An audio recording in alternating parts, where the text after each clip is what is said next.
When the Trimui Smart Pro first came out, it kind of came out of nowhere, and with its impressive performance, sleek design, and extremely pocket-friendly price tag, it immediately became one of the best, if not the best, retro emulation handhelds. But then the market does what it does best, and in the following months, we saw a ton more of these things just kind of pouring in. I'm looking at you, Ambernick.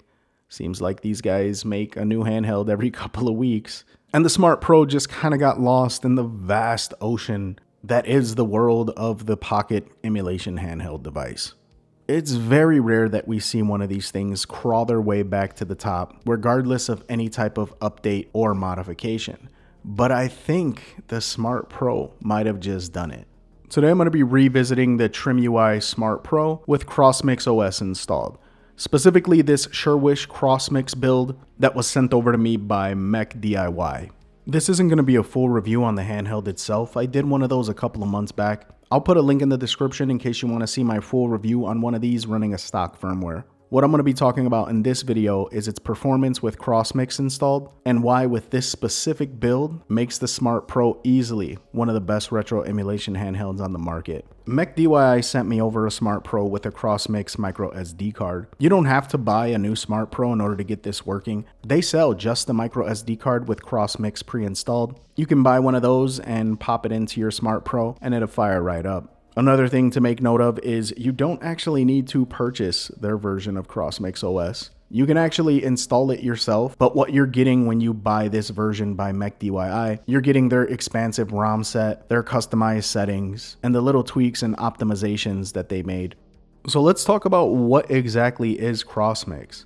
Crossmix is a quasi-custom firmware. I would more refer to it as an enhanced firmware because it's built upon the stock firmware of the system, just with a bunch of tweaks, modifications, and additions that really push the Smart Pro to its performance limits. Now, what are some of these enhancements that I'm talking about? Well, for starters, they added a bunch more emulators. And they made improvements to a couple of the existing emulators like PSP, N64, and Dreamcast. They added a bunch of other really cool features, such as screen record. You can actually capture footage of games that you're playing. This comes in real handy if you're trying to make a video or if you just want to save some footage of doing some cool stuff. They added a scraper, which is awesome if you're planning on adding some additional games and you want to download the box art and some images so that it blends in with all the others.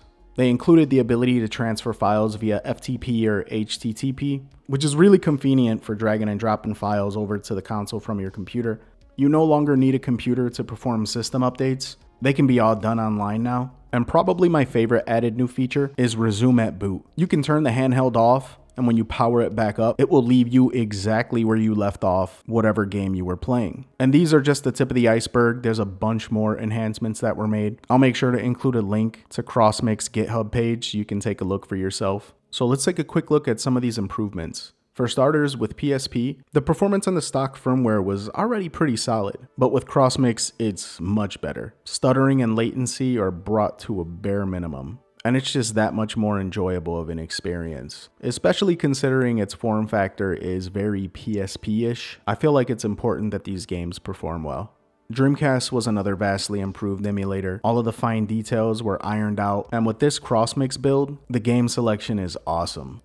With N64, right away I noticed that there were improvements with the graphics and animation, and a lot of games that wouldn't run before run perfectly now on Crossmix. I also noticed the huge boost in its DS emulation. The game selection is top notch. Now let's get into why this specific build of Crossmix takes this handheld to a completely different level. This build is jam-packed with a bunch of AAA and indie ports of various PC games. We're talking games like Half-Life, Grand Theft Auto 3, Vice City, Return to Castle Wolfenstein, Doom 3, Celeste, and the list goes on and on. And the craziest part about it is all of these games look great on the Smart Pro's display and run damn near flawlessly. This really transforms this budget handheld into something else. We're talking jailbroken PlayStation Vita performance here when it comes to these ports. Now I know a lot of these ports are not exclusive to the Smart Pro, and in fact you can get most of them running on some other retro emulation handheld devices. But something about the build quality and the overall design of the Smart Pro make it feel like the PS Vita's long lost relative. And the fact that this handheld is so affordable is really the icing on the cake. These games alone are reason enough to go out and buy one of these Crossmix builds. And because this is all available in this convenient little package, this makes the Smart Pro the king of the budget emulation handhelds once again.